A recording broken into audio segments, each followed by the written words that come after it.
Hello everyone, welcome to সোমস classroom. আমি তোমাদের Jeet sir. Class 10 এর পর ক্লাস 11 এ যখন তোমরা উঠে গেছো, আজ আমরা বহুদিন পর কিন্তু তোমাদের নিয়ে ক্লাস করতে হাজির হয়েছি। ইতিমধ্যে কিন্তু আমাদের চ্যানেলে তোমাদের ক্লাস 11 এর বাংলা বিষয়ের যে প্রথম গল্পটি রয়েছে, অর্থাৎ বিভূতিভূষণ বন্দ্যোপাধ্যায়ের লেখা পুঁই মাচা, সেই পুঁই মাচা গল্পের প্রথম পর্বে আলোচনা কিন্তু আপলোড করা হয়েছে। আজকে আমরা সেই পুঁই মাচা গল্পেরই দ্বিতীয় এবং অন্তিম পর্বে আলোচনা নিয়ে হাজির হয়েছি। সবার প্রথমেই বলবো, তোমরা কিন্তু অবশ্যই ভিডিওটাকে যদি ভালো লেগে থাকে ভিডিওটাকে একটা লাইক করবে এবং তারই সঙ্গে কিন্তু পুরোটা ভিডিওটা দেখবে, কারণ দ্বিতীয় পার্টটা কিন্তু একটু দীর্ঘ হতে চলেছে। কারণ আমরা সম্পূর্ণ গল্পটা আজকে তোমাদের বোঝাতে চলেছি, লাইন বাই লাইন ধরে ধরে প্রত্যেকটা অর্থ সহ প্রত্যেকটা লাইনের ব্যাখ্যা করতে চলেছি। তার জন্য কিন্তু তোমাদের সকলের পুরো ভিডিওটা দেখাটা খুব প্রয়োজন। তাই সবার প্রথমে বলবো, ভিডিওটা যদি ভালো লাগে, ভিডিওটাকে ভালো লেগে থাকলে অবশ্যই একটি লাইক করে বন্ধুদের সঙ্গে শেয়ার করতে ভুলবে না। চ্যানেলে যদি নতুন হয়ে থাকো তাহলে অবশ্যই চ্যানেলটিকে সাবস্ক্রাইব করে পাশে থাকা বেল আইকনটি প্রেস করে আমাদের সোমস ক্লাসরুম চ্যানেলের সঙ্গে যুক্ত থাকবে। তাহলে চলো দেরি না করে মূল আলোচনার দিকে, সেমিস্টার 1 এর যে প্রথম গল্প, এগিয়ে যাওয়া যাক। আচ্ছা, আজকে আমরা দ্বিতীয় পর্বের আলোচনা শুরুর আগে প্রথম পর্বের একটু আলোচনাটা ঝালিয়ে নিই, যেখানে আমরা দেখেছিলাম শেষ পর্যন্ত যে আগের যে পর্বের আলোচনা ছিল সেখানে আমরা দেখেছিলাম তা অন্নপূর্ণার মেয়ে খেন্তি এবং তার স্বামী সহায় হরি চাটুর্যে, তারা দুজনে শাবল নিয়ে কোনো একটা জায়গায় অর্থাৎ বরজপোতার জঙ্গলে কিছু করার জন্য শাবল নিয়ে খিড়কি দৌড় দিয়ে লাস্ট বেরিয়েছিল, যেন মনে হচ্ছিল কারো বাড়িতে তারা শীত দিতে যাচ্ছে। আজ আমরা তার দ্বিতীয় পর্বের আলোচনা ঠিক তার পরের অংশটা নিয়ে পড়বো। তোমরা যারা সোমস ক্লাসরুম গ্রুপে রয়েছো, হোয়াটসঅ্যাপ গ্রুপগুলোতে রয়েছে, তোমরা জানো যে তোমাদের কিন্তু ওখানেই আলোচনাগুলো প্রথমে কোন কি আলোচনা হবে সেটা দেওয়া থাকে। তার সঙ্গে তোমাদের যদি পিডিএফ বই দেওয়া থাকে, যদি কেউ বই সংগ্রহ না করে থাকো তাহলে তারা পিডিএফ দেখতে পারো, এবং যদি বই সংগ্রহ করে থাকো আগের দাদা দিদিদের থাকে, তাহলে কিন্তু অবশ্যই বইটা তোমরা পাশে নিয়ে বসে তারপর আলোচনাটা দেখবে। চলো তাহলে শুরু করা যাক। অন্নপূর্ণা স্নান করিয়া সবে কাপড় ছাড়িয়া উনুন ধরাইবার জোগাড় করিতেছে। মুখুজ্জে বাড়ির ছোট খুকি দুর্গা আসিয়া বলিল, খুড়িমা, মা বলে দিলে খুড়িমাকে গিয়ে বল মা ছোবে না, তুমি আমাদের নবান্নটা মেখে আর ইতুর ঘটগুলো বার করে দিয়ে আসবে।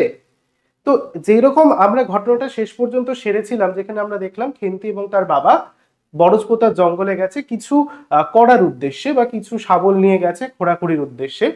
এমত অবস্থায় যখন অন্নপূর্ণা স্নান করে ঘাট থেকে এসে ফিরেছে, তখন স্নান ছেড়ে কাপড় ছেড়ে উনুন ধরাবে, কেন দুপুরে রান্না বান্না সারবে, তার জোগাড় করছে। এমন সময় মুখুজ্জে বাড়ির মেয়ে দুর্গা, খুব মাথায় রাখতে হবে এই যে ছোট ছোট চরিত্রের জায়গাগুলো, ঠিক আছে।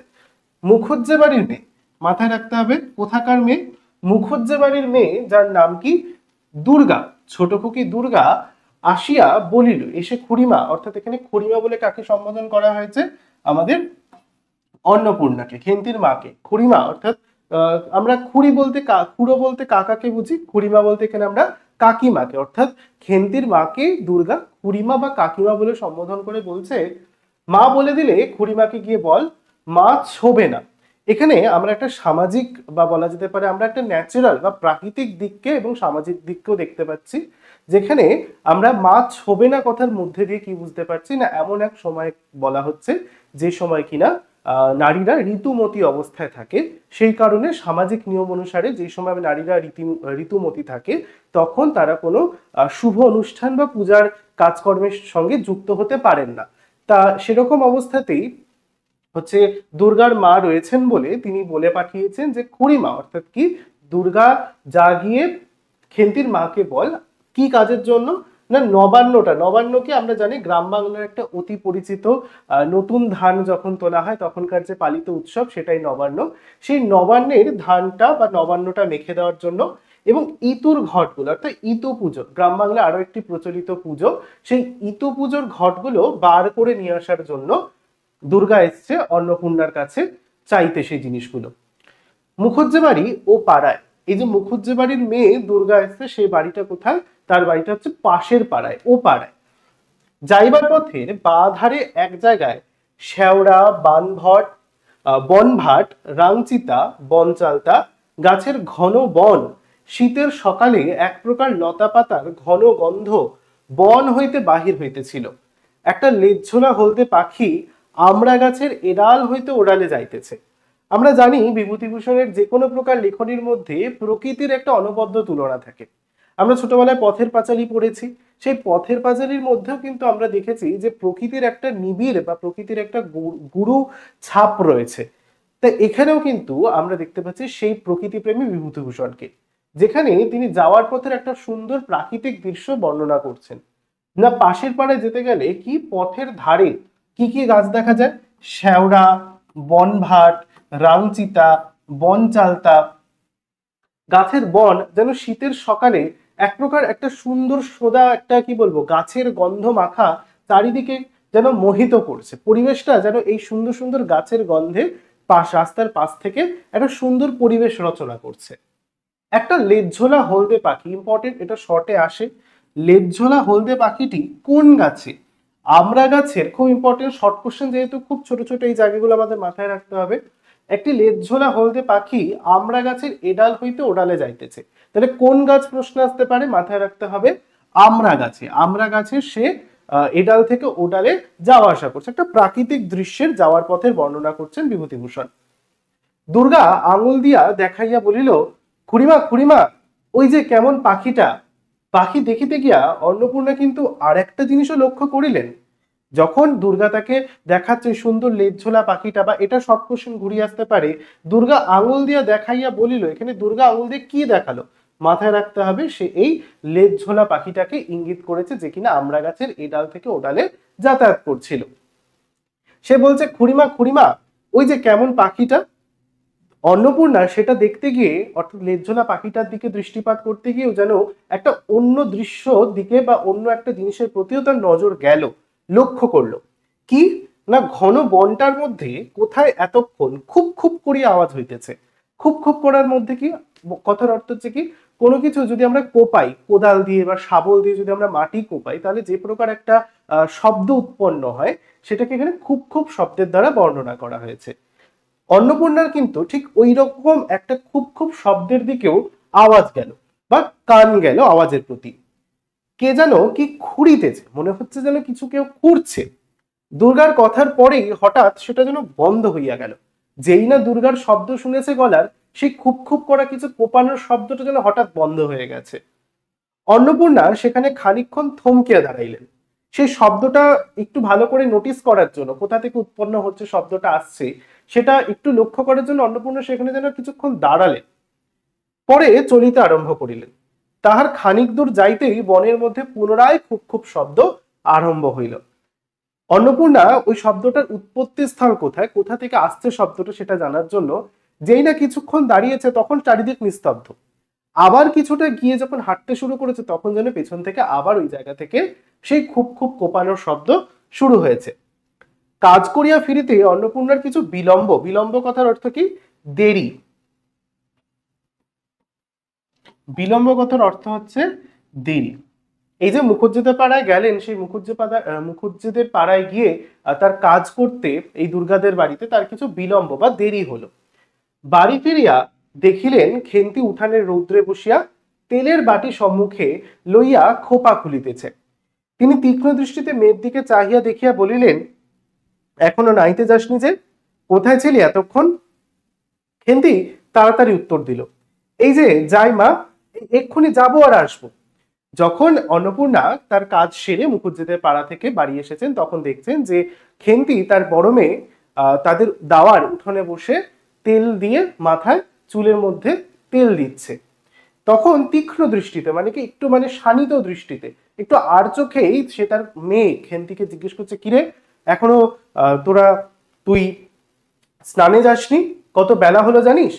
খেন্তি তখন একটু তাড়াতাড়ি, একটু ভয়ের সঙ্গে, যেহেতু তারা সকলেই তার মাকে ভয় পায়, তার জন্য একটু ভয়ের সাথে তাড়াতাড়ি উত্তর দিল, এই যে যাই মা, এখনই যাবো আর আসবো। তাহলে এই পার্টটার মধ্যে থেকে আমরা শর্ট কোশ্চেন গুলো বুঝতে পারলাম কোথা কোথা জায়গা থেকে আসতে পারে। চলে যাবো পরের অংশে। খেন্তি স্নান করিতে যাইবার একটুখানি পরেই সহায় হরি সৎসাহে। কথাটার অর্থ বুঝবে, সৎসাহে। সৎসাহে মানে কি? সৎসাহে। এটা যদি ভাঙি,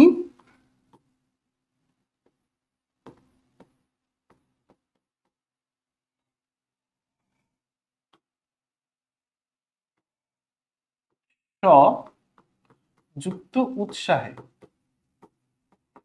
এটা ভাঙলে দাঁড়াবে সোৎসাহে, অর্থাৎ সযুক্ত উৎসাহে, মানে কি উৎসাহের সঙ্গে বেশ একটু আনন্দ হয়ে, মানে একটু পুলকিত হয়ে, পুলকিত চিত্তে সহায় হরি সোৎসাহে, অর্থাৎ কি আনন্দের সঙ্গে 15-16 সের ভারী একটা মেটে আলু ঘাড়ে করিয়া কোথা হইতে আসিয়া উপস্থিত হইলেন, এবং সম্মুখে স্ত্রীকে দেখিয়া কৈফিয়তের দৃষ্টিতে সেই দিকে চাহিয়াই বলিয়া উঠিলেন, ওই ও পাড়ার ময়সা চৌকিদার রোজই বলে, কর্তা ঠাকুর তোমার বাপ থাকতে তুমি তবু মাসে এদিকে তোমাদের পায়ের ধুলো পড়তো, তা আজকাল তো তোমরা আর আসো না, এই বেড়ার গায়ে মেটে আলু করে রেখেছি, তা দাদা ঠাকুর বরং।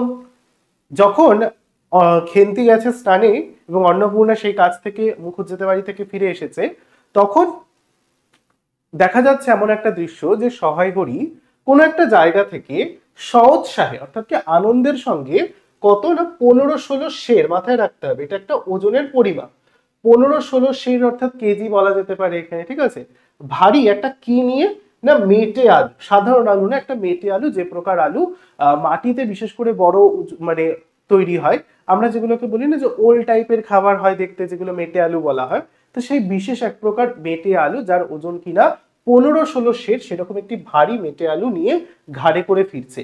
সম্মুখে অর্থাৎ সামনে তার পত্নী অর্থাৎ স্ত্রী অন্নপূর্ণাকে দেখে সে রীতিমতো একটু মানে হকচকিয়ে গেছে, যার কারণে কি তার উত্তরে বলবে, সেই কোথায় পেলো এই মেটে আলুটি, তার উত্তরে কি দিচ্ছে না বলছে পাশের পাড়ার ময়সা চৌকিদার, এক বিশেষ নাম উল্লেখ করছেন এখানে সহায় হরি, পাশের পাড়ার ময়সা চৌকিদার তাকে নাকি এই মেটে আলু তুলে আনার জন্য অনুরোধ করেছে। আচ্ছা, আমার গলাটা একটুখানি নাকে নাকে সাউন্ড গুলো যদি হয়ে যায়, যেহেতু আমার একটু শরীরটা খারাপ সেই কারণে বলছি, যদি কোনো উচ্চারণে একটু ভুল ত্রুটি হয় তার জন্য সবার প্রথমে একটু ক্ষমা প্রার্থী, যদি উচ্চারণে ভুল ত্রুটি হয় তার জন্য একটু ক্ষমা করে দিও, আমার নাকটা একটু অস্বস্তি করছে, যার কারণে কিন্তু আমার উচ্চারণগুলো একটুখানি অন্যরকম হতে পারে, ঠিক আছে। তো যাই হোক, তো ময়সা চৌকিদার তাকে তাদের বাড়ির বাগান থেকে এই বিশাল মেটে আলুটি তুলে আনার জন্য নাকি অনুরোধ করেছে, এই সাফাইটা সহায় হরি তার স্ত্রী অন্নপূর্ণার কাছে বললেন। অন্নপূর্ণা স্থির দৃষ্টিতে স্বামীর দিকে চাহিয়া বলিলেন, বরজপোতার বনের মধ্যে বসে খানিক আগে কি করছিলে শুনি? তাহলে যে বনটায় তারা গিয়েছিল বা যে জঙ্গলের পাশ থেকে অন্নপূর্ণা এবং দুর্গা যাচ্ছিল, সেই জঙ্গলটির নাম কি? বরজপোতার বন। খুব ভালো করে মাথায় রাখতে হবে, বরজপোতার বনের মধ্যে তোমরা কি করছিলে, অর্থাৎ হচ্ছে কি বলা যেতে পারে, মেয়ে এবং বাবা মিলে কোথায় কি কাজ সারতে গেছিল, আমরা এখান থেকে কিছুটা আন্দাজ করতে পারছি। তারা আসলে কি এই কোদাল নিয়ে বা যেটা নিয়ে গেছিল সেটা কোদাল নয়, শাবল অর্থে, এই শাবল নিয়ে তারা কোথায় গেছিল? এই বরজপোতা নামক জঙ্গলে আসলে তারা এই মেটে আলু তুলতে গিয়েছিল, যাতে কেউ সন্দেহ না করতে পারে তার জন্য খেন্তি আগে চলে এসেছে, সহায় হরি তার পরে এসেছে।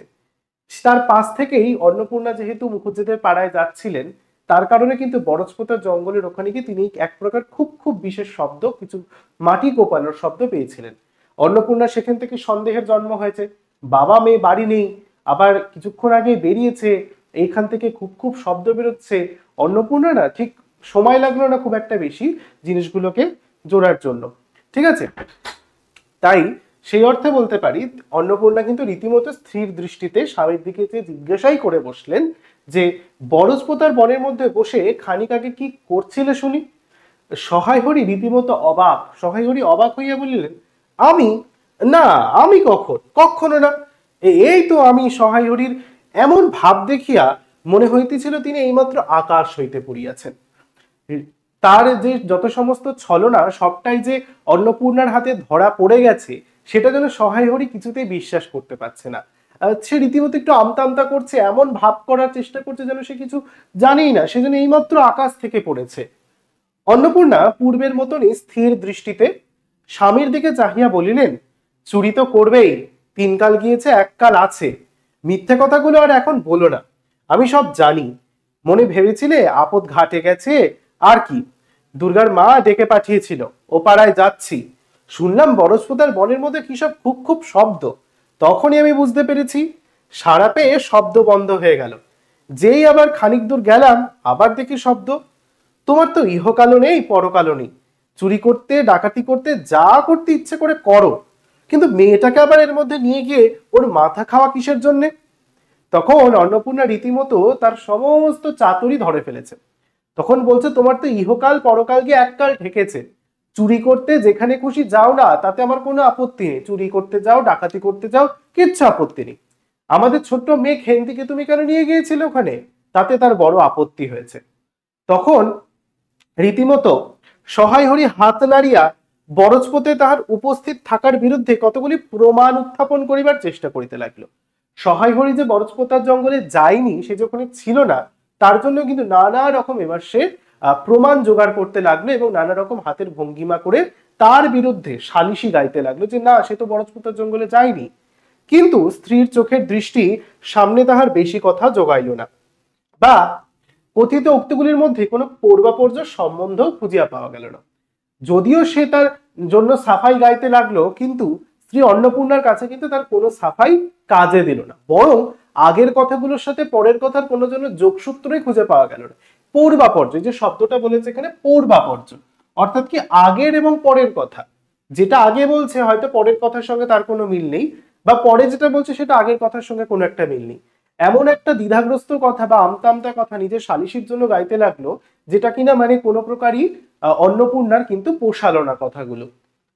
আধ ঘন্টা পরে খেন্তি স্নান সারিয়া বাড়ি ঢুকিল। সম্মুখস্থ মেটে আলুর দিকে একবার আর চোখে চাহিয়াই নিরীহ মুখে উঠানের আলনার অত্যন্ত মনোযোগের সহিত কাপড় মেলিয়া দিতেছিল। অন্নপূর্ণা ডাকিলেন, খেন্তি, এদিকে একবার আয় তো, শুনে যায়। মায়ের ডাক শুনিয়া খেন্তির মুখ শুকাইয়া গেল। সে ইতস্তত করিতে করিতে মার নিকটে আসিল। তিনি জিজ্ঞাসা করিলেন, এই মেটে আলুটা দুজনে মিলে তুলে এনেছিস না?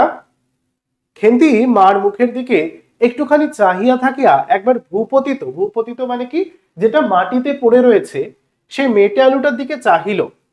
পরে পুনরায় মার মুখের দিকে চাহিল এবং সঙ্গে সঙ্গে ক্ষিপ্র দৃষ্টিতে একবার বাড়ির সম্মুখস্থ বাঁশঝাড়ের মাথার দিকেও চাহিয়া লইল।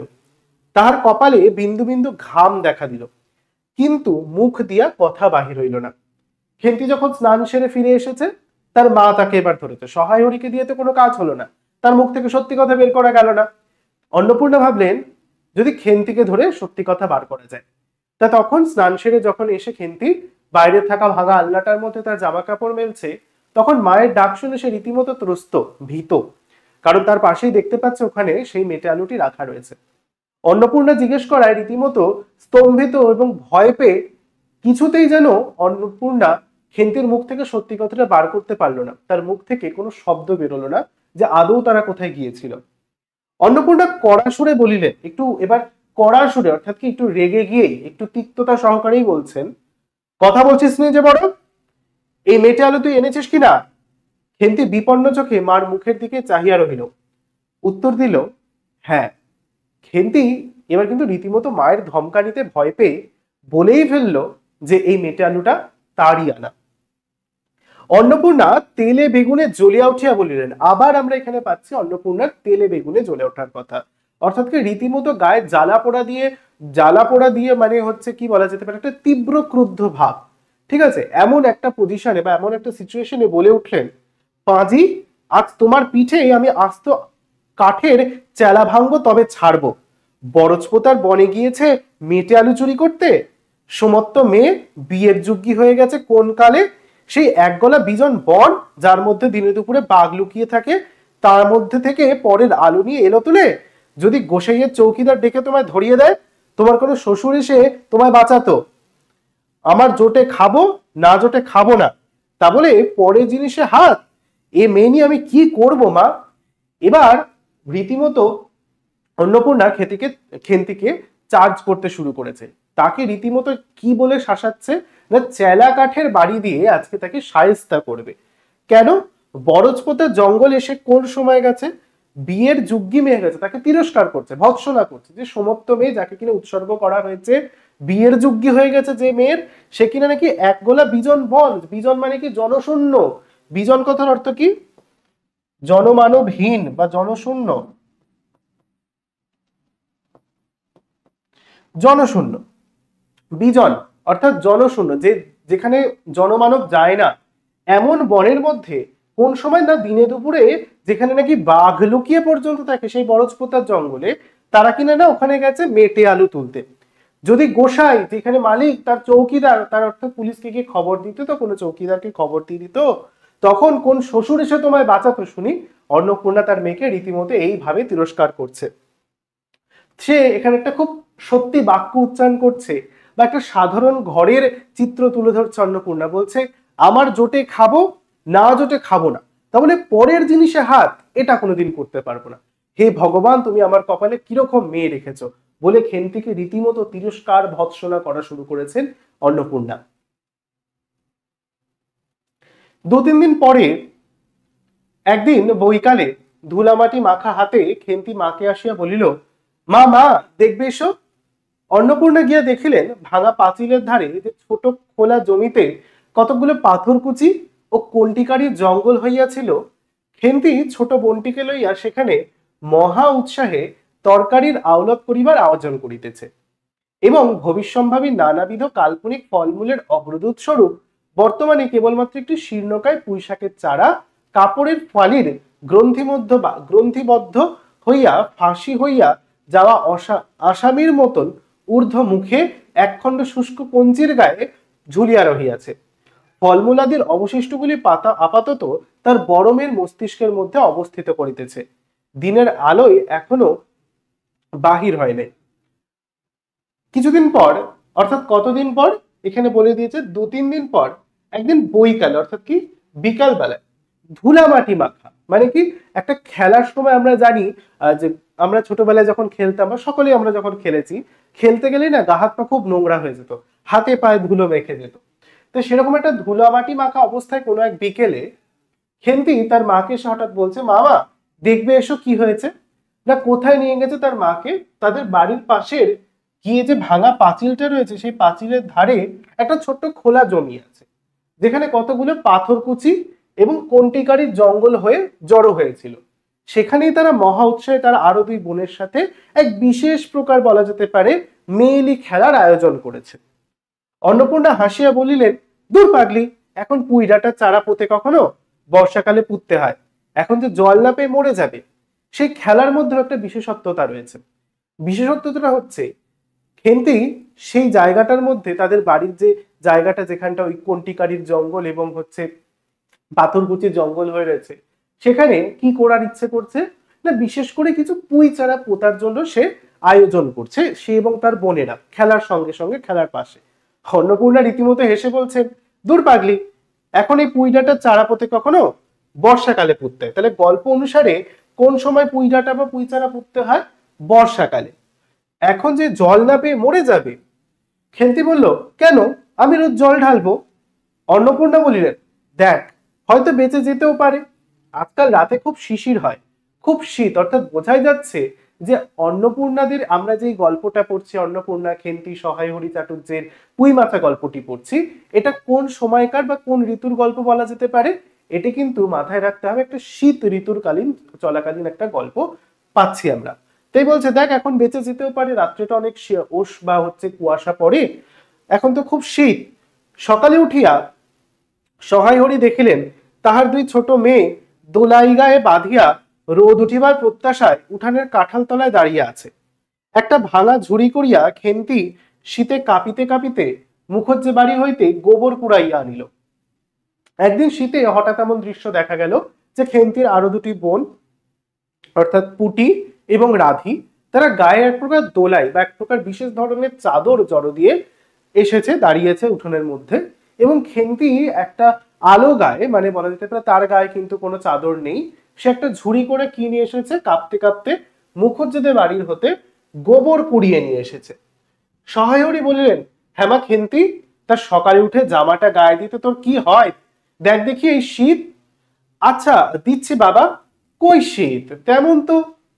হ্যাঁ দে মা, এক্ষুনি দে, অসুখ বিসুখ 5 রকম হতে পারে, বুঝলি নে।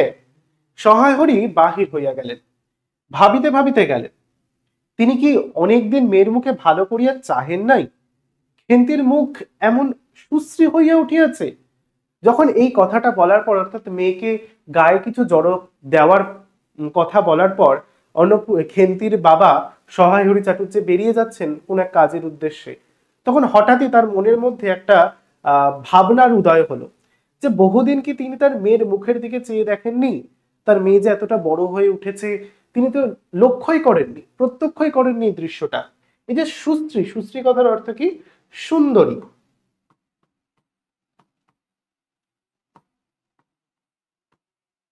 সুশ্রী কথার অর্থ কি? সুন্দরী। তার মেয়ে যে এই কয়েকদিনে বা এই কয়েক বছরের মধ্যে এতটা ডাগর সুন্দরী হয়ে উঠেছে, বা তাকে যে এতটা সুশ্রী দেখাচ্ছে, সেটা তো আমাদের সহায়হরি চাটুর্য লক্ষ্য করেননি এতদিনে। জামার ইতিহাস নিম্নলিখিত এইরূপ। বহু বৎসর অতীত হইল, হরিপুরের রাসের মেলা হইতে সহায়হরি কালো সার্যের এই 2.5 টাকা মূল্যের জামাটি ক্রয় করিয়া আনে।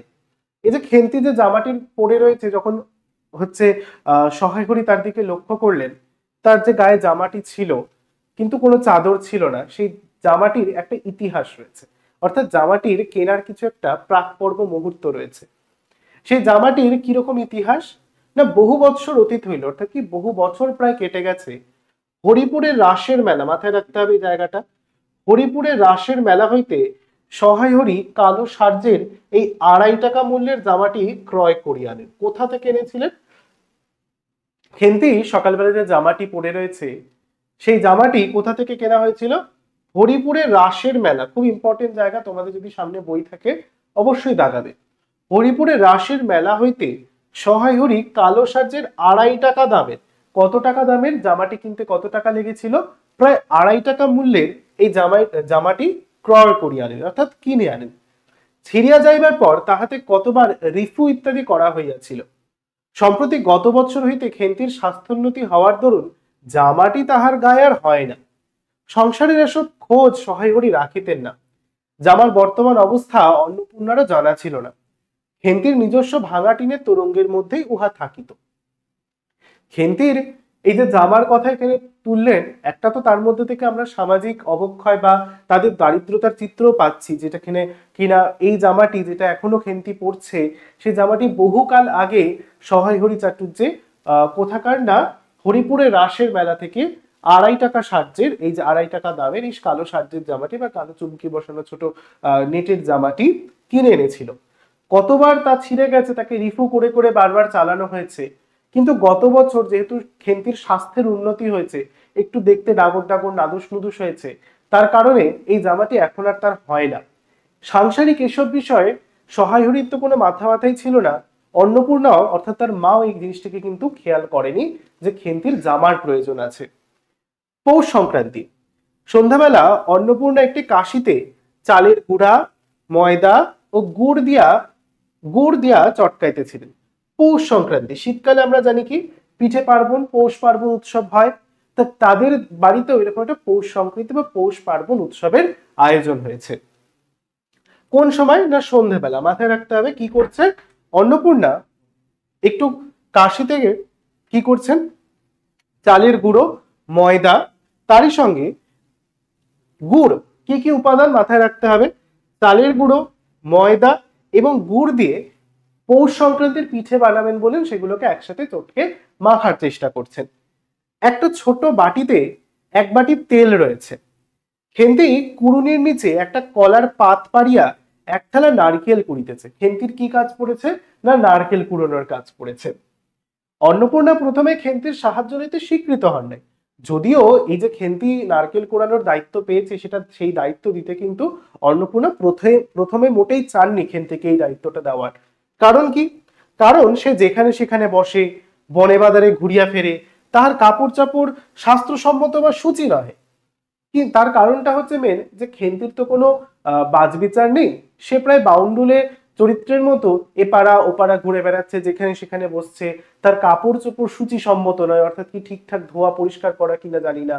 তা পিঠে করতে গেলে আমাদের সংসারের মধ্যে বা আমাদের মধ্যে একটা প্রচলন আছে যে পিঠে করতে গেলে কিন্তু সবসময় শুদ্ধ বস্ত্র পরেই, পরিধান করেই পিঠে করতে হয়, ঠিক আছে, জামা কাপড় পরিষ্কার পরিচ্ছন্ন করে। তো সেরকম একটা নিয়ম আমরা এখানেও দেখতে পাচ্ছি, যেখানে খেন্তির এই সব কারণের জন্য অন্নপূর্ণা প্রথমে কিন্তু তাকে নারকেল কোড়াতে দিচ্ছিলেন না। অবশেষে খেন্তি নিতান্ত ধরিয়া পড়ায় হাত পা ধোয়াইয়া ও শুষ্ক কাপড় পরাইয়া তাহাকে বর্তমান পদে নিযুক্ত করিয়াছে। কিন্তু খেন্তির খুব জোর, মা আমাকে করতে দিতেই হবে, আমি করব, খুব জোরাজোরিতে অন্নপূর্ণা তাহাকে পরিষ্কার পরিচ্ছন্ন করিয়া তাকে ধোয়াইয়া সুন্দর সুস্থ শুদ্ধ বস্ত্র পরিধান করিয়ে এই দায়িত্বটা তাকে দিয়েছে। ময়দার গোলা মাখা শেষ হইলে অন্নপূর্ণা উনুনে খোলা চাপাইতে যাইতেছেন। ছোট মেয়ে রাধি হঠাৎ ডান হাতখানা পাতিয়ে বলিল, মা এইটুকুনি, এই একটু। যখন সমস্ত প্রিপারেশন তৈরি, অন্নপূর্ণা উনুনের মধ্যে খোলা চাপাচ্ছেন, কিছু পাটিসাপটা বা জাতীয় কোনো বলা যেতে পারে পিঠে তৈরি করবেন, তখন ছোট মেয়ে রাধি বলছে, মা একটু। অর্থাৎ যে মাখা জিনিসটা তৈরি হয়েছে সেটা সে চাইছে, যেটা আমরা সকলেই ছোটবেলায় করে থাকি। কিছু ভালো রান্না হলে মার কাছে গিয়ে বলে থাকি এটা একটু দাও, এটা একটু দাও করে থাকি, ঠিক আছে। অন্নপূর্ণা বড় গামলাটা হইতে একটুখানি গোলা তুলিয়া লইয়া হাতের আঙুল পাতটি দ্বারা একটি বিশেষ মুদ্রা রচনা করিয়া সেটুকু রাধের প্রসারিত হাতের ওপর দিলেন। অন্নপূর্ণা যে গোলাটা মাখছিলেন সেখান থেকে একটুখানি হাতের ওপর তুলে কিছু একটা বিশেষ মুদ্রা করে তার হাতের মধ্যে এভাবে দিলেন। সেটুকু রাধির প্রসারিত হাতের মধ্যে, অর্থাৎ কি খোলা হাতের মধ্যে কোনো একটা মুদ্রা করে দিলেন। মেজমে পুটি অমনি ডান আখখানা কাপড়ে তাড়াতাড়ি মুছিয়া লইয়া মার সামনে পাতিয়া বলিল, মা আমায় একটু। তখনই একদম ছোট্ট বোন রাধিকে পেতে দেখে মেজ মেয়ে পুটি সেও কিনা জামার মধ্যে হাত মুছে সেও ডান হাতটা বাড়িয়ে দিয়েছে, মা আমাকেও একটু দাও।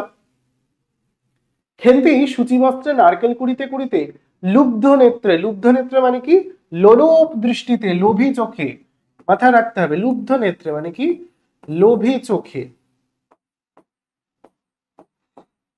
আমরা আগে খেন্তি চরিত্রের মধ্যে পাচ্ছি যে সে একটু ভোজনপটু, ভোজন রসিক, খাবার দেখলে তার একটু আলাদা রকমেরই লালসা জন্ম হয়। তো নিজের দুই বোন খেন্তি অর্থাৎ পুটি এবং রাধিকে মা কিছু যে দিচ্ছে এটা দেখে সে রীতিমতো একটু লোলুপ দৃষ্টিতে তাদের দিকে তাকিয়ে চেয়ে রয়েছে। এই সময় খাইতে চাওয়ায় মা পাছে বকে, সেই ভয়ে চুপ করে রয়েছে।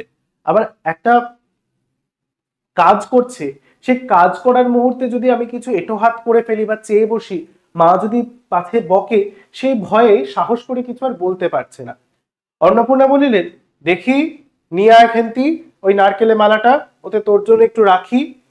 খেন্তি ক্ষিপ্ত হস্তে নারিকেলের উপরের মালাখানা যাহাতে ফুটা নাই সেখানে সরাইয়া দিল। অন্নপূর্ণা তাহাতে একটু বেশি করিয়া গোলা ঢালিয়া দিলেন। এই যে কথাটা শুনেছি সেই কথা শোনা মাত্রই খেন্তি ক্ষিপ্ত, মানে একেবারে তাড়াতাড়ি করে যে নারকেলের মালাগুলো কুড়িয়ে রাখছে তার মধ্যে যেটার মধ্যে ফুটো নেই সেটা তাড়াতাড়ি করে তার মায়ের দিকে বাড়িয়ে দিয়েছে এবং তার মা তাতে একটু বেশি করে যে গোলা ছিল সেটা দিয়েছেন। তাহলে দেখো মায়ের মন কি কখনো কোনো সন্তানকে ফেলতে পারে? পুটি রাধে যেমন পাচ্ছে, খেন্তিরও যখন ইচ্ছে করছে মনে মনে, সেই ইচ্ছেটা কিন্তু অন্নপূর্ণা বুঝতে পেরেছে, তাই কিন্তু তার নারকেল মালাটা চেয়ে তাকে একটু বেশি করেই দিলেন। মেজমে পুটি বলিল, জ্যাঠাইমারা অনেকখানি দুধ নিয়েছে, রাঙা দিদি ক্ষীর তৈরি করেছিল, ওদের অনেক রকম হবে। তাদের মেজমে পুটি সে বলছে, জানো মা, জ্যাঠাইমা অর্থাৎ জেঠিমারা অনেকটা পরিমাণ আজকে দুধ নিয়েছে, তাদের বাড়িতে কি তৈরি হবে? রাঙা দিদি বলছে তাদের বাড়িতে নাকি আজকে ওই দুধ দিয়ে ক্ষীর তৈরি হবে এবং অনেক রকম হবে, অর্থাৎ কি অনেক রকম পিঠে পুলি নাকি তাদের বাড়িতে আজকে হবে। তাহলে বোঝা যাচ্ছে সাংসারিক একটা পরিবর্তন বা বলা যেতে পারে বৈপরীত্য এখানে, যেখানে আমরা দেখতে পাচ্ছি সহায় হরি চাটুর্যেরা তুলনামূলকভাবে সাংসারিক বা অর্থের দিক থেকে পিছিয়ে, এবং এখানে যে জ্যাঠিমা অর্থাৎ জ্যাঠাইমা এবং রাঙা দিদির কথা বলা হয়েছে তারা একটু উচ্চবিত্ত বা মধ্যবিত্ত সংসারের মধ্যে পড়ছে। তারা পিঠে পুলির দিন বেশি করে দুধ নিচ্ছে, সেই দুধ থেকে ক্ষীর বানাচ্ছে এবং তাদের বাড়িতে নানা প্রকারের কিন্তু অনেক রকম এই ছোট ছোট পিঠে পুলিগুলো হবে। তাই কে বলেছে ক্ষীর তৈরি করছে? রাঙা দিদি ক্ষীর তৈরি করছে, মাথায় রাখতে হবে। খেন্তি মুক্তি লইয়া বলিল, এবেলা আবার হবে নাকি? ওরা তো ওবেলা ব্রাহ্মণ নেমন্তন্ন করেছিল, সুরেশ কাকাকে, ওপাড়ার তিনুর বাবাকে, ওবেলা তো পায়েস, ঝোলপুলি, মুক্তুক্তি এইসব হয়েছে। খেন্তি মুখ তুলে বলছে, আরে বাবা, এই বেলাতেও কি হবে নাকি? আগের বেলাতে ওরা ব্রাহ্মণ ভোজন করালো, তখন কারা কারা এসছে? পাশের পাড়ার সুরেশ কাকা, ও পাড়ার তিনুর বাবা, এরা হচ্ছে ব্রাহ্মণ, এরা সকালবেলা ব্রাহ্মণ ভোজনে ভোজ খেয়ে গেছে। ওবেলা কি কি খাইয়েছে? পিঠে পুলির দিন ব্রাহ্মণদের ভক্ষণ করিয়েছে কি কি? পায়েস, ঝোলপুলি, মুক্তুক্তি, এসরকম নানা রকম পিঠে পুলির আয়োজন করে সকালবেলা তারা ব্রাহ্মণ ভোজন করিয়েছে। পুটি জিজ্ঞাসা করিল, হ্যাঁ মা, ক্ষীর নইলে কি পাটিসাপ নাকি পাটিসাপটা হয় না? খেদি বলছিল, ক্ষীরের পুর না হলে কি আর পাটিসাপটা হয়? আমি বললাম, কেন, আমার মা তো শুধু নারকেলের ছাই দিয়েই করে, সে তো কেমন লাগে। পুটি জিজ্ঞেস করলো তাদের মেজো মেয়ে, আচ্ছা মা, পাটিসাপটা করতে গেলে কি শুধুমাত্র ক্ষীরের প্রয়োজন হয়? কে বলছিল? না খেদি নামক কোন এক চরিত্র বলছিল ক্ষীরের পুর না হলে নাকি পাটিসাপটাই তৈরি করা যায় না। তখন আমি অর্থাৎ পুটি বলেছে, কই, আমার মা তো নারকেল দিয়ে কত সুন্দর পুর বানায়, সেটা তো খেতে কত সুস্বাদু লাগে। অন্নপূর্ণা বেগুনের বোটায় একটুখানি তেল লইয়া খোলায় মাখাইতে মাখাইতে প্রশ্নের সদুত্তর খুঁজিতে লাগিলেন। অন্নপূর্ণা এতক্ষণে তার মেয়েদের কাছে কোনো উত্তর দেননি। তিনি তখনও তার কাজে, অর্থাৎ তার কাজ হচ্ছে কি না পিঠে তৈরি করা, সেটা নিয়ে ব্যস্ত রয়েছেন। হঠাৎ করে পুটির এমন প্রশ্নের কি সদুত্তর দেবেন, অর্থাৎ কি উত্তর দেওয়া যায় সেটা ভাবতে ভাবতে তিনি বেগুনের বোটায় তেল নিয়ে তার যে কড়াই রয়েছেন বা যে পাত্রের মধ্যে তিনি পিঠে তৈরি করবেন তা শুরু করলেন করতে। এখানে বোঝা যাচ্ছে যে ক্ষীর তৈরি করা বা দুধ বেশি নেওয়া এটা সমাজে বলা যেতে পারে উচ্চবিত্ত লোকজনরাই করতো, কারণ সেটা কিনতে বা করতে বেশি পয়সা খরচ হতো। খেন্তি বা অন্নপূর্ণাদের কাছে সেরকম পয়সা ছিল না, তাই তারা নারকেলের কুচি, নারকেল গুড় দিয়ে পাক দিয়ে নারকেলের পুর তৈরি করে তারা করতো। তা এই ছোট সাধারণ ধারণাগুলো তো তৎকালীন শিশুদের ছিল না, কারা উচ্চবিত্ত কারা মধ্যবিত্ত, তাই হয়তো পুটির এরকম প্রশ্ন। তা অন্নপূর্ণা কিছুতেই এর উত্তর কি দেওয়া যায় সেটা ঠিক করে উঠতে পারলেন না। খেন্তি বলে উঠল, খেদির ওইসব কথা, খেদির মা তো ভারী পিঠে করে কিনা, ক্ষীরের পুর দিয়ে ঘিয়ে ভাজলে কি আর পিঠে হলো? সেদিন জামাই এলে ওদের বাড়ি, দেখতে গেলাম কিনা, তাই খুড়িমা দুখানা পাটিসাপটা খেতে দিলেন। ওমা, কেমন একটা ধরা ধরা গন্ধ, আর পিঠেতে কখনো কোনো গন্ধ পাওয়া যায়? পাটিসাপটা ক্ষীর দিলে ছাই খেতে হয়। খেন্তি তখন এই জিনিসটাকে একটু কভার করার চেষ্টা করলো, বলছে দূর, ওসব খেদির কথায় কান দিস না। শুধুমাত্র কি তার মধ্যে আমি যদি ক্ষীরের পুর দিই তাহলে কি সেটা খুব ভালো খেতে হয়, তার কি কোনো অর্থ রয়েছে? তার তো কোনো মানে নেই। এই তো তাদের বাড়ি কি গেলুম, সেদিনকে গেলুম না কি উদ্দেশ্যে, জামাই আসছে সেই উদ্দেশ্যে গেলাম, তখন কিনা দেখলাম খুড়িমা তাকে কি দিয়েছে, মাথায় রাখতে হবে দুখানা পাটিসাপটা খেতে দিয়েছে। ওমা, কেমন একটা ধরা ধরা গন্ধ, ধরা ধরা গন্ধ মানে কি, সেখানে হয়তো কোনো কারণবশত পুড়ে গেছে, সেটাই এখানে বলা হয়েছে ধরা গন্ধ হিসেবে। আর পিঠেতে কখনো ধরা গন্ধ পাওয়া যায়? খেন্তির প্রশ্ন, যে পিঠেতে কি কখনো এরকম ধরা ধরা গন্ধ হয়? পাটিসাপটা ক্ষীর দিলেই ছাই খেতে হয়। বেপরোয়াভাবে উপরোক্ত উক্তি শেষ করিয়া খেন্তি মার চোখের দিকে চাহিয়া জিজ্ঞাসা করিল, মা, নারকেলের কোড়া একটু নেব? অন্নপূর্ণা বলিলেন, নে, কিন্তু এখানে বসে খাসনো, মুখ থেকে পড়বে কি না হবে, যা ওইদিকে যা। খেন্তি নারকেলের মালায় এক থাবা তুলিয়া লইয়া একটু দূরে গিয়া খাইতে লাগিল। মুখ যদি মনের দর্পণ স্বরূপ হয়, তবে খেন্তির মুখ দেখিয়া সন্দেহের কোনো কারণ থাকিতে পারিত না যে সে অত্যন্ত মানসিক তৃপ্তি অনুভব করতেছে। অর্থাৎ এখানে বিভূতিভূষণ বলছেন যে মুখ যদি আমাদের মনের দর্পণ অর্থাৎ আয়না হয়ে থাকে, তাহলে খেন্তির এরকম একটা যে বলা যেতে পারে তৃপ্তিপূর্ণ নেত্র, সেটা দেখে বোঝাই যাচ্ছে যে খেন্তি কতটা সুখ অনুভব করছে। তার যে পিঠে পুলির দিবসে তাদের বাড়িতে এই যে পিঠে পুলি উৎসব পালন করা হচ্ছে তার বাড়িতে, এই জিনিসটার জন্য তার মনের মধ্যে যে একটা তৃপ্তি আনন্দ হচ্ছে সেটা যেন তার চোখ থেকে ফুটে উঠে বেরোচ্ছে। ঘন্টাখানেক পরে অন্নপূর্ণা বলিলেন, ওরে,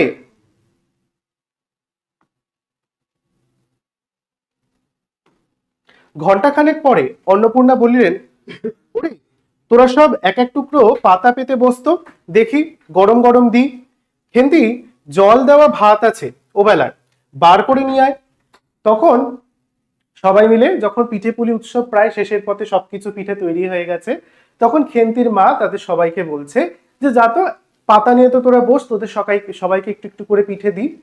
কিন্তু খেন্তির উদ্দেশ্যে বলছেন, যা তো সকালবেলার কিছু জল ঢালা ভাত রয়েছে সেটা নিয়ে আয় তো। খেন্তির নিকট অন্নপূর্ণার এই প্রস্তাব যেন মনঃপূত হইল না।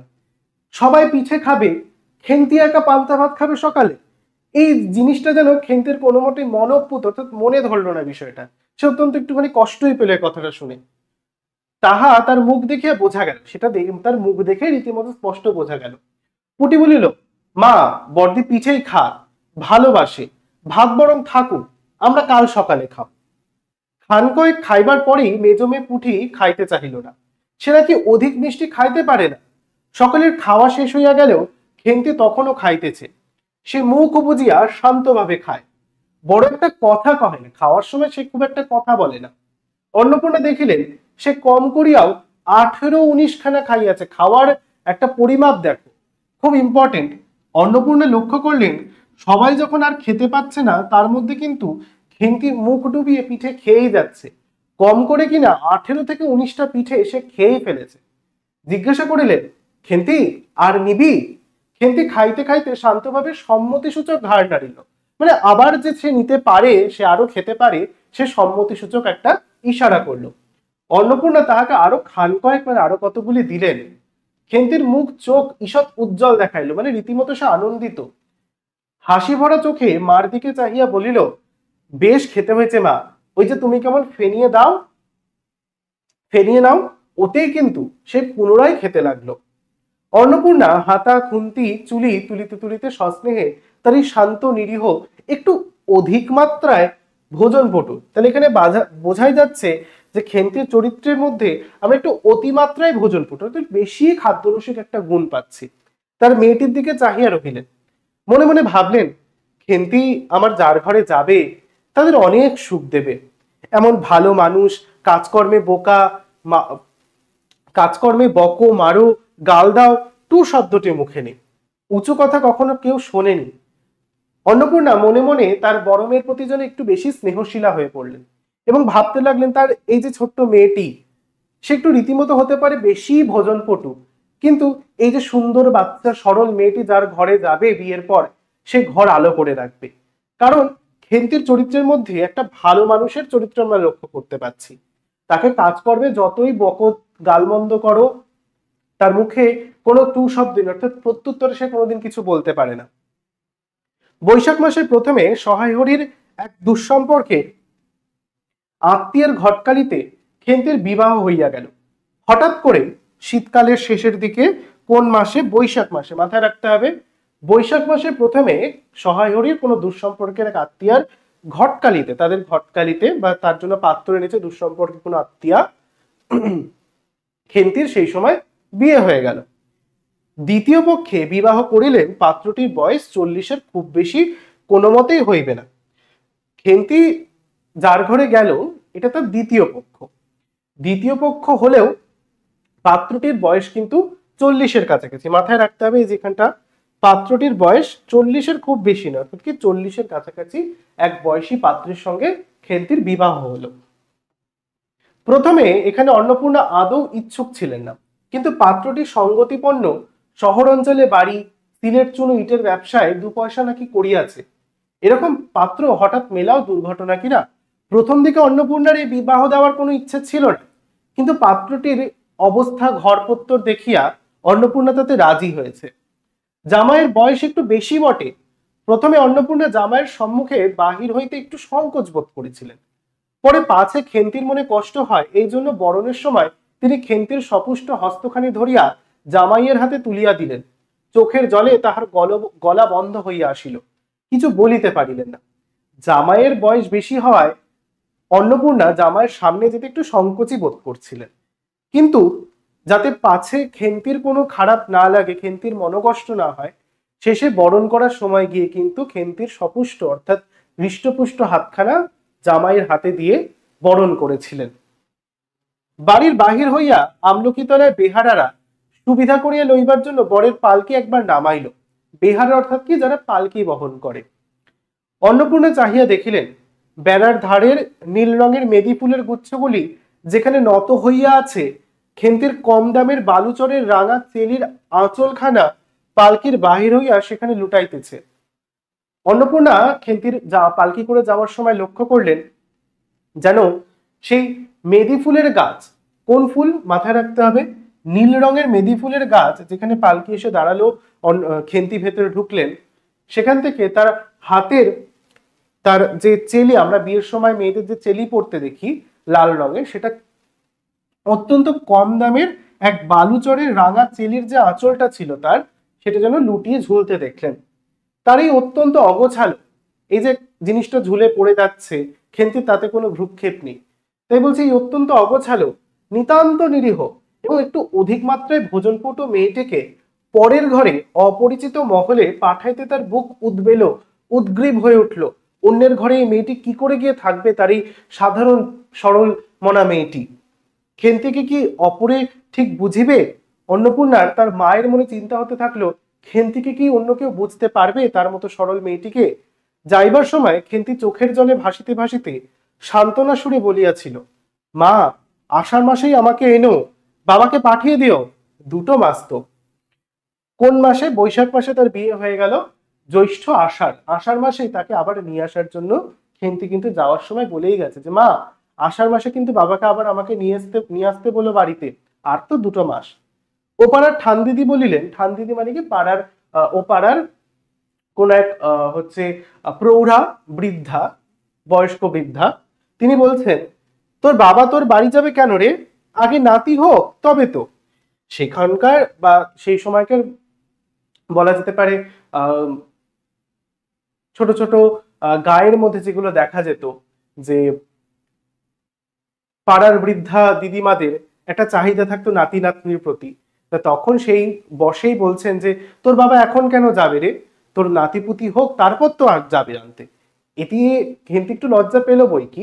তো তার আগে সেটা পরের আরেকটু আলোচনার দিকে আমরা একটু জানিয়ে রাখি, তোমাদের সকলের অনুরোধে আমরা সামান্য একটা মূল্যে তোমাদের জন্য যে কোর্সটা লঞ্চ করেছিলাম, ইতিমধ্যে কিন্তু বহু ছাত্রছাত্রী সেখানে এনরোল করেছে এবং আমাদের সঙ্গে যোগাযোগ করে অ্যাপের ক্লাসগুলো তারা কোর্স পারচেসের মাধ্যমে করছে, যেখানে আমরা আরো ইন ডিটেলে তোমাদের সঙ্গে সরাসরি কথা বলে আমরা কিন্তু ক্লাসগুলো করাচ্ছি।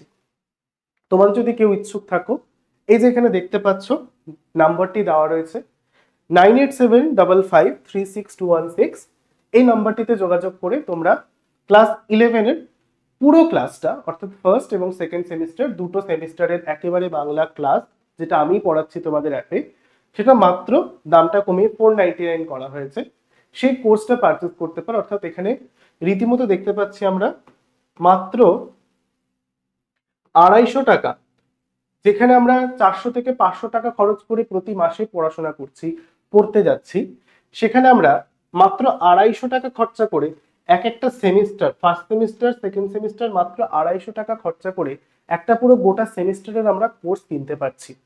তোমরা যদি চাও অবশ্যই এই নাম্বারটায় যোগাযোগ করতে পারো, যোগাযোগ করে আমাদের স্বল্প মূল্যের এই কোর্সটি অবশ্যই কিন্তু তোমরা পারচেস করতে পারো।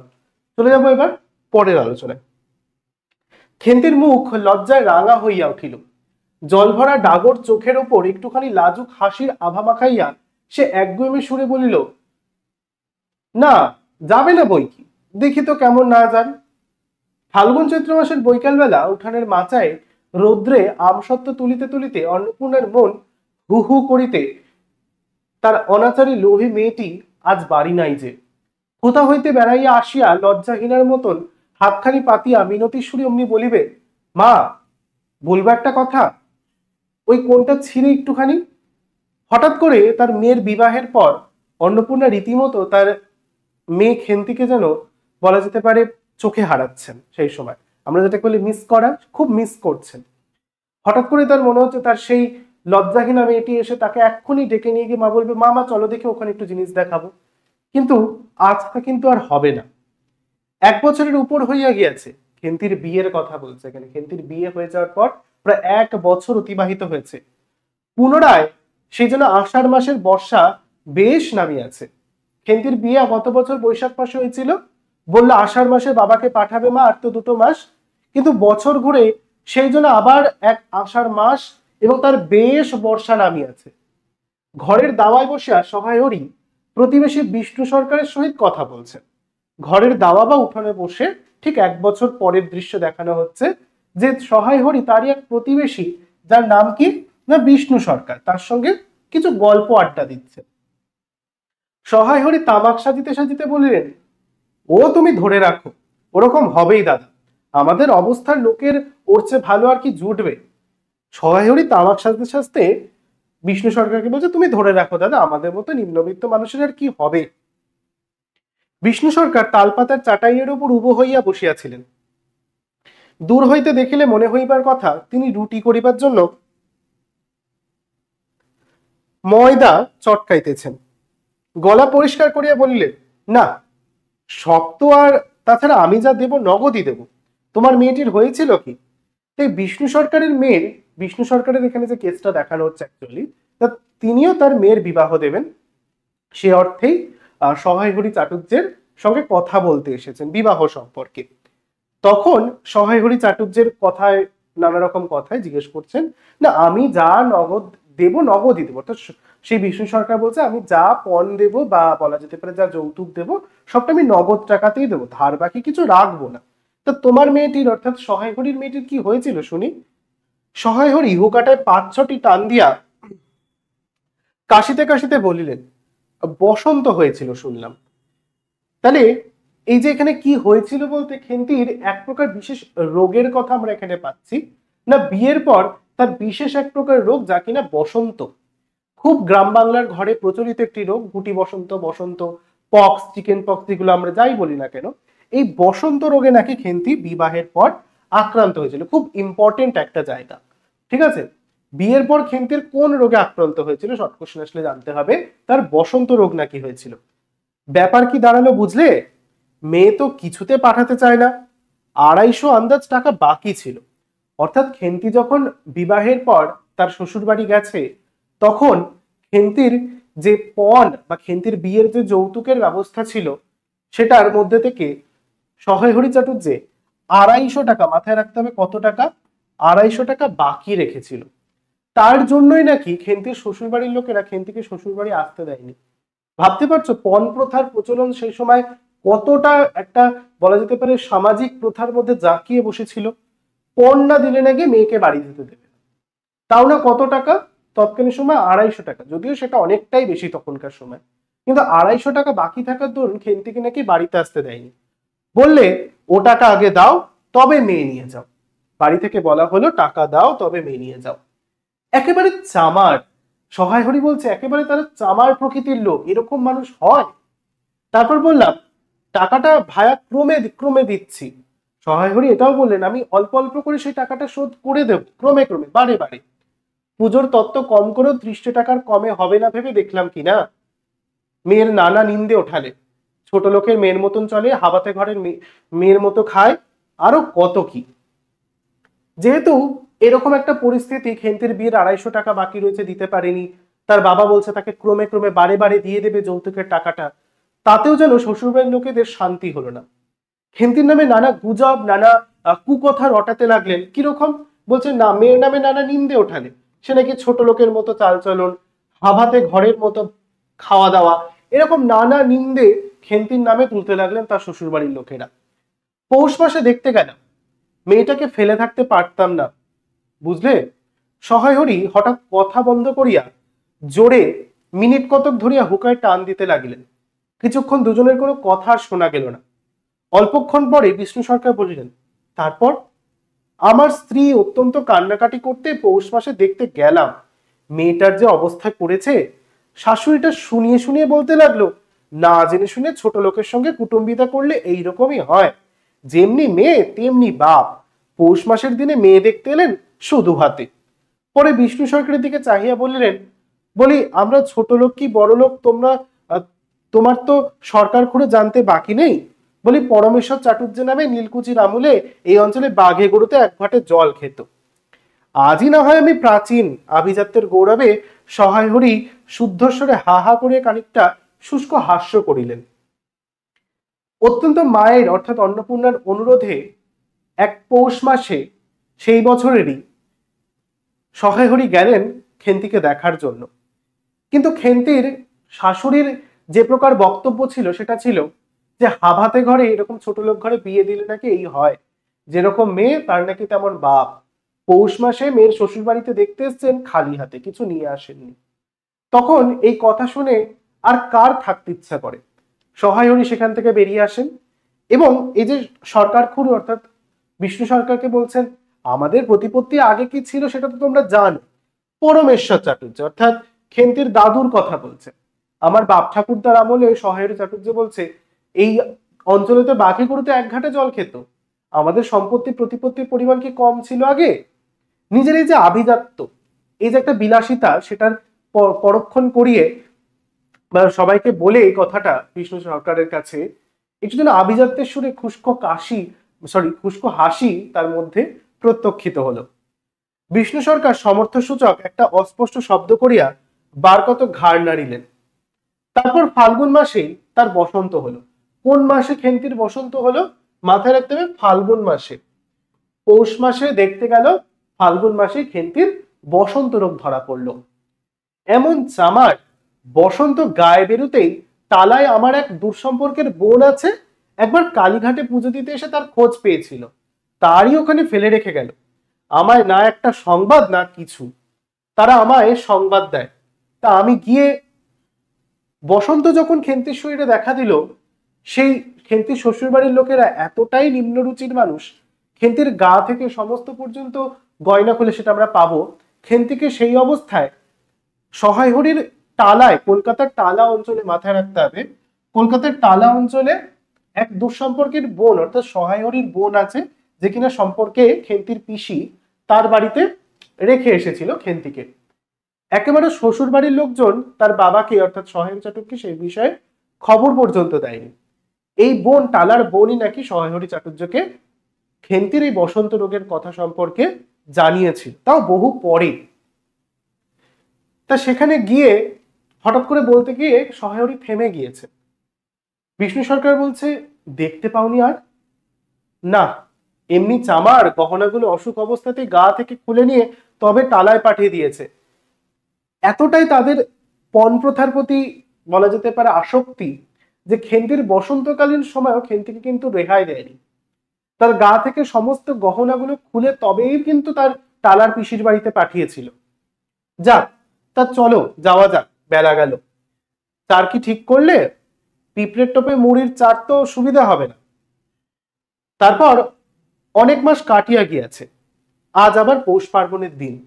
এই যে দেখতে পাওনি কথাটার মধ্যে দিয়ে আমরা বুঝতে পারলাম বসন্ত রোগের জন্য কিন্তু খেন্তি মারা গিয়েছে, খেন্তির দেহ ত্যাগ করেছে।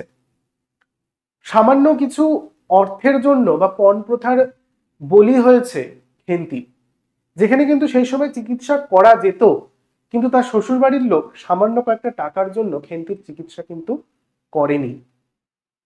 তারপর আবার কয়েক মাস, খেন্তির মৃত্যুর কয়েক মাস পর কেটে গিয়েছে। আজ আবার পৌষ পার্বণের দিন, বছর ঘুরে আবার পৌষ পার্বণ এসেছে। এবার পৌষ মাসের শেষাশেষি এত শীত পড়িয়াছে যে এরূপ শীত তাহারা কখনো জ্ঞানে দেখেন নাই। এবারের শীতটা যেন একটু অন্যরকম, একটু বেশি পরিমাণে শীত পড়েছে। সন্ধ্যার সময় রান্নাঘরের মধ্যে বসিয়া অন্নপূর্ণা সরু চাকুলি পিঠের জন্য চালের গুঁড়ার গোড়া তৈয়ারি করিয়াছে। পুটি ও রাধি উনুনের পাশে বসিয়া আগুন পোহাইতেছে।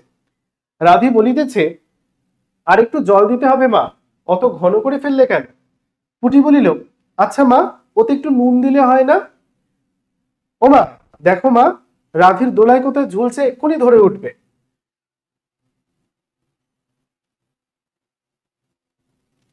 অন্নপূর্ণা বলিয়া উঠিলেন, সরে এসে বসো মা, আগুনের ঘাড়ে গিয়ে না বসলে কি আগুন পোহানো হয় না? এইদিকে আয়, গোলা তৈয়ারি হইয়া গেল। খোলা আগুনে চড়াইয়া অন্নপূর্ণা গোলা ঢালিয়া মুচি দিয়া চাপিয়া ধরিলেন। দেখিতে দেখিতে মিঠে আছে টোপরের মতো ফুলিয়া উঠিল। পুটি বলিল, মা দাও, প্রথম পিঠেখানা কানাচে সারা ষষ্ঠীকে ফেলে দিয়ে আসি। সারা ষষ্ঠী দেবী ষষ্ঠী, ষষ্ঠীর উদ্দেশ্যে বলছেন যে প্রথম তাদের পাশের বাড়ির পাশে যে ষষ্ঠী তলা গাছটি রয়েছে সেখানে দেবী ষষ্ঠীর অবস্থান রয়েছে। বলছেন, কে বলছে? তার ছোট মেয়ে পুটি অর্থাৎ মেজ মেয়ে বলছে যে মা প্রথম পিঠেটা দাও, দেবী সারা ষষ্ঠীকে দিয়ে আসি। সারা গাছের তলায় যে দেবী ষষ্ঠীর অধিষ্ঠান তার বাড়ির পাশেই ছিল, সেখানে গিয়ে ফেলে আসার কথা বলছে। অন্নপূর্ণা বলিলেন, একা যাস নে, রাধিকে নিয়ে যা। খুব জ্যোৎস্না উঠিয়াছিল। বাড়ির পেছনে সারা গাছের ঝোপের মাথায় তেলাকুচু লতার থেলো থেলো সাদা ফুলের মধ্যে জ্যোৎস্না আটকিয়া রহিয়াছে। পুটি ও রাধি খিড়কিদোর খুলিতেই একটা শিয়াল শুকনো পাতার খসখস করিতে করিতে ঘন ঝোপের মধ্যে ছুটিয়া পলাইল। পুটি পিঠেখানা জোর করিয়া ছুড়িয়া ঝোপের মাথায় ফেলিয়া দিল। তাহার পর চারিধারের নির্জন বাঁশবনের নিস্তব্ধতায় ভয় পাইয়া ছেলে মানুষ পিছু হটিয়া আসিয়া খিড়কি দরজার মধ্যে ঢুকিয়া পড়িয়া তাড়াতাড়ি দ্বার বন্ধ করিয়া দিল। কোনো রকমে সারা কাছে সারা ষষ্ঠীর কাছে পিঠেটা ছুঁড়ে দিয়েই সেই নির্জন দ্বীপ থেকে তারা ফিরে এসেছে। নির্জনতাকে থেকে ভয় পেয়ে তাড়াতাড়ি খিড়কি দোর থেকে ঢুকে এসে দরজা বন্ধ করে দিয়েছে। পুটি ও রাধি ফিরিয়া আসিলে অন্নপূর্ণা জিজ্ঞাসা করিলেন, দিলি? পুটি বলিল, হ্যাঁ মা, তুমি আর বছর যেখান থেকে নেবুর চারা তুলে এনেছিলে সেখানে ফেলে দিলাম। তারপর সে রাত্রে অনেকক্ষণ কাটিয়া গেল। পিঠে গড়া প্রায় শেষ হইয়াছে। রাতও তখন খুব বেশি। জ্যোৎস্নার আলোয় বাড়ির পিছনের বনে অনেকক্ষণ ধরিয়া একটা কাঠঠোকরা পাখি ঠকর ঠকর করিয়া শব্দ করিতেছিল। তাহার স্বরটাও যেন ক্রমে তন্দ্রালু হইয়া পড়িতেছে। তন্দ্রালু মানে কি? অর্থাৎ কি ঘুমে আচ্ছন্ন। যত রাত বাড়ছে যেন মনে হচ্ছে কাঠঠোকরা পাখিটিও ঘুমে আচ্ছাদিত হচ্ছে, তারও ঘুম পাচ্ছে। দুই বোনের খাইবার জন্য কলার পাতা চিরিতে চিরিতে পুটি অন্যমনস্কভাবে হঠাৎ বলিয়া উঠিল, দিদি বড় ভালোবাসিত। সেই এক পৌষ মাস আবার তাদের বাড়িতে পিঠে পুলি রান্না হচ্ছে, কিন্তু এবার কে নেই? তিন বোনের মধ্যে এবার খেন্তি নেই। এই কথাটা বা এই পরিস্থিতিটা প্রত্যেকের মনে অত্যন্ত পীড়াদায়। এত কিছু ঘটনার মধ্যে যেন পিঠে খাওয়ার সেই মুহূর্তটার তারা যখন উপলব্ধি করতে পারছে, তখন হঠাৎ করে পুটি অন্যমনস্ক ভাবেই বলে উঠল তার দিদির কথা তার মনে পড়ে গিয়ে, দিদি বড় ভালোবাসিত। তিনজনে খানিকক্ষণ নির্বাক। এই কথা শুনে আর কি কিছু কথা বলা যায়? তিনজনে খানিকক্ষণ নির্বাক হইয়া বসিয়া রহিল। নির্বাক মানে কি? কোনো কথা বলতে পারল না। তাহার পরে তাহাদের তিনজনেরই দৃষ্টি কেমন করিয়া আপনি আপনি উঠানের এক কোণে আবদ্ধ হইয়া পড়িল। সেখানে বাড়ির সেই লোভী মেয়েটির লোভের স্মৃতি পাতায় পাতায় শিরায় শিরায় জড়াইয়া তাহার কত সাধের নিজের হাতে পোতা পুঁই গাছটি মাচা জুড়িয়া বাড়িয়া উঠিয়াছে। বর্ষার জল ও কার্তিক মাসে শিশির লইয়া কচি কচি সবুজ ডগাগুলি মাচাতে সব ধরে নাই, মাচা হইতে বাহির হইয়া তুলিতেছে। সুস্পষ্ট নধর প্রবর্ধমান জীবনের লাবণ্যে ভরপুর।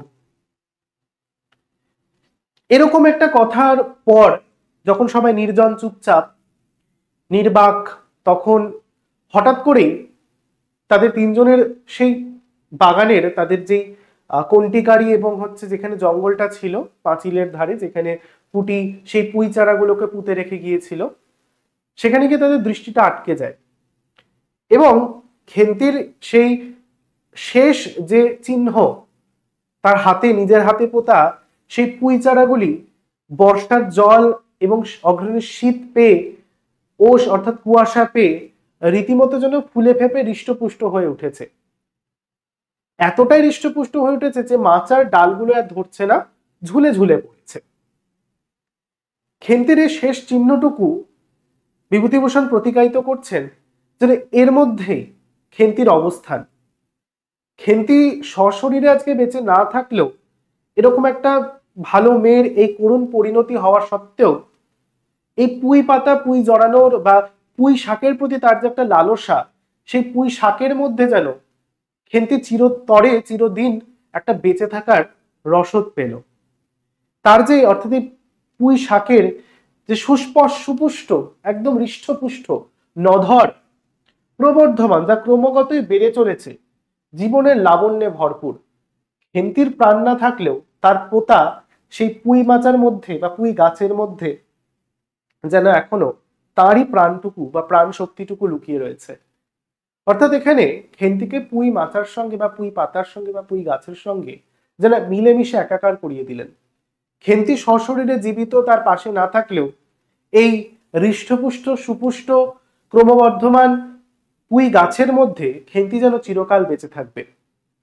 আসলে গল্পটি খুব সহজ সাবলীল সরল ভাষায় লিখলেও এখানে কিন্তু আমাদের গল্পকার বিভূতিভূষণ বন্দ্যোপাধ্যায় সমাজের সেই কুপ্রথা, পণ প্রথা বা যৌতুকের একটা কুপ্রভাবকে আমাদের সামনে তুলে ধরলেন। যেখানে সামাজিক একটা কুপ্রথার বলি আমরা যেখানে সামাজিকভাবে হামেশাই দেখতে পাই, খেন্তিও কিন্তু সেখানে সেই প্রথার বিরুদ্ধে লড়াই করতে যায়নি, বরং সেই প্রথার মধ্যে নিজেকে বিলীন করিয়ে দিয়ে নিজের মৃত্যু পর্যন্ত নিজেকে নিয়ে গেছে। যেখানে খেন্তির শেষ সময়টুকুতেও তার চিকিৎসা করার জন্য শ্বশুরবাড়ি কোনো দায়বদ্ধতা দেখায়নি, কারণ তার বাবা তার বিয়ের জন্য 250 টাকা পণ বা যৌতুক বাকি রেখেছিলেন। এর মধ্যে থেকেই আমরা বুঝতে পারছি সামাজিক একটা অবক্ষয়ের দিক খুব সুনিপুণ দক্ষতার সাথে আমাদের সামনে গল্পটার মধ্যে দিয়ে বা খেন্তির মধ্যে থেকে সামাজিক একটা আমাদের কুপ্রথাকে তুলে ধরলেন বিভূতিভূষণ বন্দ্যোপাধ্যায়। আজকে পুঁইমাচা গল্পের দ্বিতীয় পর্ব এবং শেষ পর্বের আলোচনা এখানেই শেষ হচ্ছে। তোমাদের এই যে গল্পটা পুরো টেক্সট লাইন বাই লাইন আমি পড়ালাম, কেমন লাগলো অবশ্যই কিন্তু জানাতে ভুলবে না। তারই সঙ্গে পরবর্তীকালে আমরা কিন্তু পুঁইমাচা গল্পের এবং অন্যান্য গল্প কবিতা তোমাদের যেগুলো সিলেবাসের অন্তর্ভুক্ত রয়েছে ইউটিউবে এভাবেই লাইন বাই লাইন গুরুত্ব সহকারে আলোচনা করতে থাকবো। শর্ট কোশ্চেন কিভাবে তোমাদের এমসিকিউ সলভ করতে হবে সবটাই কিন্তু আলোচনা করে এখানেই আমরা দেখাবো। আজকের ভিডিওটা কেমন লাগলো সেটা কিন্তু অবশ্যই কমেন্ট বক্সে জানাতে ভুলবে না। দেখা হচ্ছে পরের ভিডিওটিতে। সকলে ভালো থেকো। টাটা।